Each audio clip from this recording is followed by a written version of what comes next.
என் அன்பு குழந்தையே, நீண்ட நாட்களுக்குப் பிறகு உன்னுடைய குலதெய்வத்திடமிருந்து ஒரு அவசரமான செய்தி ஒன்று உன்னுடைய வாழ்க்கை சம்பந்தமாக வந்திருக்கின்றது. இந்த நேரத்தில் உனக்காக இந்த செய்தி வந்திருக்கின்றது என்றால் நிச்சயமாக இதனை நீ கேட்டுத்தான் ஆக வேண்டும். என் தங்கமே, உன்னுடைய குலதெய்வம் உன்னை பற்றி சில விஷயங்களை என்னிடத்தில் பகிர்ந்து கொள்ள ஆசைப்பட்டு இருக்கின்றது. என் குலத்தில் இருக்கின்ற என்னுடைய பிள்ளை இப்பொழுது சிறிய பிரச்சனையில் இருந்து மீள முடியாமல் தவித்து கொண்டிருக்கின்றார்கள். அவர்கள் வாழ்க்கை சம்பந்தமாக இந்த விஷயத்தை அவர்களிடத்தில் உடனடியாக தெரிவிக்க வேண்டும்.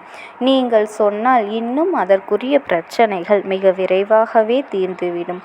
நீங்களும் இந்த பிரச்சனைகளை பற்றி அறிந்திருக்கின்றீர்களா என்று ஒரு முறை என்னிடத்தில் கேட்டு அதை பற்றி சொன்னார்கள். என் தங்கமே, இந்த பிரச்சனைகள் எல்லாம் உன் வாழ்க்கையில் நடப்பது உண்மைதானா என்று உன் அம்மா சொல்வதை ஒரு முறை கேட்டால் உனக்கு நிச்சயமாக நீ புரிந்து கொள்வாய்.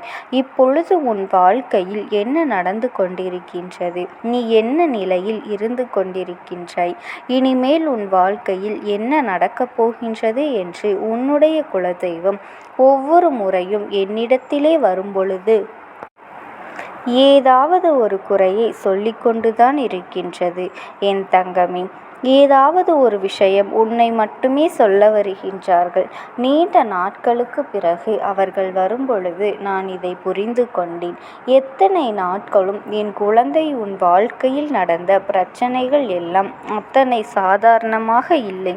இவற்றை எல்லாம் ஏதோ ஒன்று சேர்த்து கொண்டுதான் உன் உடம்பில் பல பிரச்சனைகளை எல்லாம் ஏற்படுத்தி கொண்டிருக்கின்றது. இப்பொழுது என் முன்னால் அவையெல்லாம் நின்று கொண்டிருக்கின்றது என்பதனை நான் புரிந்து கொண்டேன்.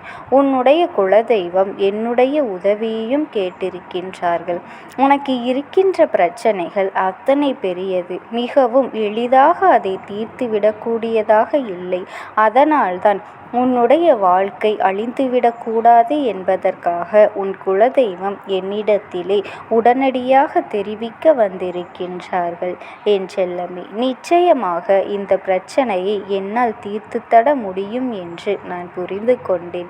உன் வாழ்க்கையில் நடக்கும் இந்த பிரச்சனையை பற்றி தான் அவர்கள் சொல்ல வந்தார்கள். என் தங்கமே, உன்னுடைய வாழ்க்கையில் இப்பொழுது நடக்க இருக்கின்ற ஒரு விஷயம் என்னாலும் ஒரு மிகப்பெரிய அளவில் காயப்படுத்தி கொண்டிருக்கின்றது.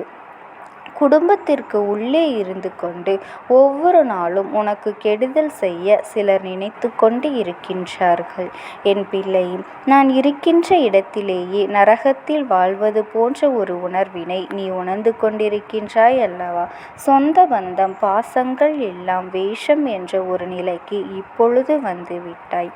யாரால் உன் வாழ்க்கைக்கு உதவி கிடைக்கும் என்று அவர்களோடு நம்பி சென்றாயோ, அவர்களோடு நல்ல உறவில் சென்று கொண்டிருந்தாயோ, அவர்களாலேயே மிகப்பெரிய பிரச்சனைக்கு நீ ஆளாக்கி நின்று கொண்டிருக்கின்றாய். அது மட்டுமல்ல, அவர்கள் எண்ணமும் உன்னை அவமானப்படுத்த வேண்டும் என்று காத்து கொண்டிருக்கின்றார்கள். அவர்களுக்கு உன்னை அவமானப்படுத்த வேண்டும் என்பதுதான் மிகவும் முக்கியமானதாக இருக்கின்றது. என் தங்கமே, உன்னை அவமானப்படுத்துகின்றோம் என்பதை அவர்கள் ஒரு சிறு துளி அளவு கூட புரிந்து கொள்ளவில்லை. உன்னை பற்றி பேச வேண்டும், உன்னை பற்றி எப்பொழுதும் மற்றவர்கள் தவறாக சொல்ல வேண்டும் என்கின்ற எண்ணம் மட்டுமே அவர்கள் மனதிற்குள் முழுமையாக இருந்து கொண்டிருக்கின்றது. இதில் உன்னுடைய குலதெய்வத்திற்கு வருத்தம் என்ன தெரியுமா? என்னுடைய குலத்தில் இருக்கின்ற பிள்ளைகள் எல்லாம் ஒருவருக்கொருவர் ஒற்றுமையாக இருக்க வேண்டும் என்று நான் நினைத்து கொண்டிருக்கின்ற இந்த நேரத்தில் இவர்கள் இப்படி ஒற்றுமை இல்லாமல் இருப்பதோடு மட்டுமல்லாமல் ஒருவர் இன்னொருவர் வாழ்க்கையை கெடுப்பதற்கு அல்லவா நினைத்து கொண்டிருக்கின்றார்கள். மற்றொருவர் வாழ்க்கையை கெடுப்பதால் என்ன பலன் இவர்களுக்கு கிடைக்கப் போகின்றது? மற்றவர்கள் இவர்களை ஏதாவது செய்ய நினைத்தால் கூட ஒற்றுமையாக நின்று அவர்களை எல்லாம் விரட்டி அடிப்பதை விட்டுவிட்டு மக்களுக்குள்ளேயே ஒற்றுமை இல்லாமல் தவித்து கொண்டிருக்கின்றார்கள். உறவுகள் ஆனாலும் சரி, உடன் பிறந்தவர்கள் ஆனாலும் சரி, ஒருபோதும் மற்றவர்கள் மத்தியில் ஒருவரை ஒருவர் விட்டு கொடுத்து பழகிவிட்டால் மற்றவர்கள் வாழ்க்கையில் எளிதாக புகுந்து இவர்களுடைய வாழ்க்கையை வாழ விடாமல் தடுத்து நிறுத்தி விடுவார்கள். தேவையில்லாத பிரச்சனைகளை உருவாக்கி இருக்க வேண்டும். அதற்கு நீ என்ன செய்ய வேண்டும் தெரியுமா? உன் வாழ்க்கையில் இன்னொருவருடைய தலையில் இருப்பதை நீ உணர்கின்றாய் அல்லவா? அதில் நீ முக்கியமான கவனம் செலுத்த வேண்டும். உன்னுடைய வாழ்க்கையை நீ உன் விருப்பப்படி வாழ வேண்டும் என்றுதான் இந்த அம்மாவும் உன்னுடைய குலதெய்வமும் சொல்லிக் கொண்டிருக்கின்றோம். இன்னொருவரின் தலையீடு உன்னுடைய குடும்பத்தில் இருக்கின்றது என்றால் மிகவும் நெருக்கமான ஒருவராக அவர் இருக்கும் பொழுது அதனை எப்படி சமாளிப்பது என்று தெரியாமல் நீ தவித்து கொண்டிருக்கின்றாய். என் தங்கமே, ஒருவர் வாழ்க்கையில் மிகவும் முக்கியமான ஒருவராக இருக்கும் பட்சத்தில் அவர்களை வாழ்க்கையில் அருகில் இல்லாமல் விலக்கி வைப்பது என்பது கடினமான விஷயம் அல்லவா? அந்த விஷயத்தை தான் இன்று என் பிள்ளை சொல்ல முடியாமல் நின்று கொண்டிருக்கின்றாய். அப்படி சொல்லிவிடாத ஒரு உறவு அதற்காக தன் வாழ்க்கையில் பிரச்சனையை ஏற்படுத்தும் பொழுது அதையெல்லாம் பார்த்து கொண்டு சும்மாக இருக்க முடியுமா? இரு பக்கமும் சாய முடியாமல் எத்தனையோ பிரச்சனைகளை எல்லாம் நீ தனியாக போராடி கொண்டிருக்கின்றாய். என் தங்கமே, இது இன்றோடு முடிய போகின்ற விஷயம் கிடையாது. இது உன்னுடைய வாழ்க்கையை அல்லவா பாதிக்கும். உன் வாழ்க்கையை யார் கெடுக்க நினைத்தாலும் சரி, அது எப்பேற்பட்ட உறவாக இருந்தாலும் சரி, அவர்களுக்கு எடுத்து சொல்லி நீ புரிய வைக்க வேண்டும். அப்படியும் அது அவர்களுக்கு புரியவில்லை என்றால் உன்னுடைய வாழ்க்கையில் இருந்து அவர்களை ஒதுக்கி வைப்பதை தவிர வேறு வழியே இல்லை. எத்தனை பெரிய உறவாக இருந்தாலும் சரி, உன் வாழ்க்கையில் எத்தனை அக்கறை கொண்டவர்களாக இருந்தாலும் சரி, ஒருவரை வாழ விடாமல் பிரச்சனைகளை நாள்தோறும் உருவாக்கி கொண்டிருந்தால் அவர்கள் உன் வாழ்க்கையில் வருகின்றாள் என்று ஒரு முறை நீ சிந்தித்துப் பார். எந்த ஒரு காரியத்திற்காகவும் உன் வாழ்க்கையில் உனக்கு கெடுதல் செய்ய நினைப்பவர்களை அருகில் வைத்து கொண்டு இருக்காதே. இதனால் உன்னுடைய வாழ்க்கைக்கு தான் மிகப்பெரிய பிரச்சனை. அது மட்டுமல்ல, உன்னை சார்ந்திருப்பவர்களுக்கும் மிகப்பெரிய மனவேதனைகள் எல்லாம் வந்து கொண்டே இருக்கும் என்பதனை மறந்துவிடாதே.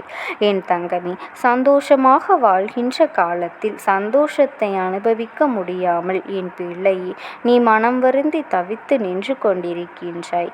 இந்த வயதில் அனுபவிக்க வேண்டியதை எந்த வயதில் நீ அனுபவிக்கப் போகின்றாய்? இப்பொழுது உன் வாழ்க்கை இப்படி இருப்பதை உன்னால் ஏற்றுக்கொள்ள முடியவில்லை அல்லவா? உன்னால் மட்டுமல்ல, இதை இந்த அம்மாவினாலும் உன்னுடைய குலதெய்வத்தாலும் கூட ஏற்றுக்கொள்ள முடியவில்லை. என் தங்கமே, இந்த வாழ்க்கையை இனிமேலாவது நீ காப்பாற்றி கொள்ள வேண்டும்.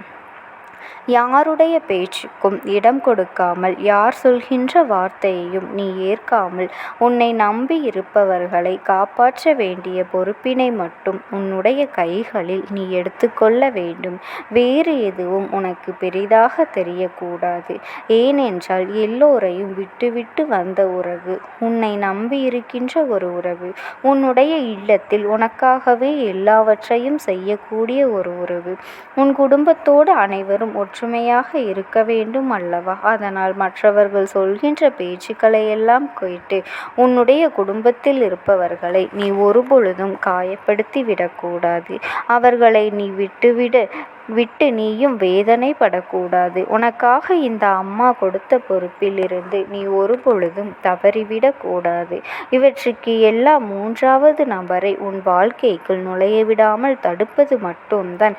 அவர்களால் தான் உன்னுடைய வாழ்க்கை எந்த அளவில் சீரழிவு பட்டு கொண்டிருக்கின்றது என்பதனை நான் அறிந்து கொண்டேன்.